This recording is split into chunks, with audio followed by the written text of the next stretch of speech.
तर आज चालू होती माझी परड्या भरायची गडबड। त्यासाठी मी हे घेतले, वाटून घेतले आणि नंतर मी एक कुकरमध्ये बनवणार होते भाजी। त्यासाठी कुकरमध्ये तेल टाकलं, मग हा कांदा भाजून वाटलेला आहे तो टाकला, मग टोमॅटो आणि खोबरं पण भाजलं आणि वाटून ते पण टाकले।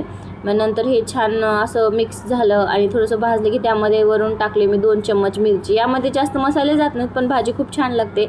आमच्याकडं ना अशीच भाजी बनवतात आणि मग उपवास म्हणजे ते परड्या वगैरे भरतात। माझी सासू पण अशीच करायची, त्यामुळे तुम्ही म्हणाल की नॉनव्हेज, पण नाही, आमच्याकडं अशाच बकऱ्या मुंडी पायच्या परड्या भरतात। तुमच्याकडे कशा भरतात मला नक्की कमेंट करून सांगा।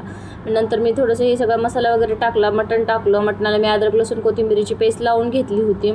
मग पाणी टाकलं शिजण्यासाठी। रेडी झाली आहे आपली भाजी। 5-6 शिट्ट्या चांगल्या करून घ्यायच्या। मटण शिजलं की त्यावरती टाकायची कोथिंबीर आणि घरकुल मसाला टाकायचा, जो की मी टाकला नव्हता, माझ्या लक्षात नव्हतं। मग हे ताट भरण्यासाठी मी ताट तयार केलं आणि हे बघा आज दिव्याला दाखवलं नैवेद्य वगैरे। आणि मग हे आज दिव्यामध्ये असे फुलं उमलले होते। याचा अर्थ काय आहे मला नाही माहिती, तुम्हाला जर माहिती असेल तर नक्की कमेंट करा। बाय बाय, भेटूया उद्याच्या ब्लॉगमध्ये। Thanks for watching.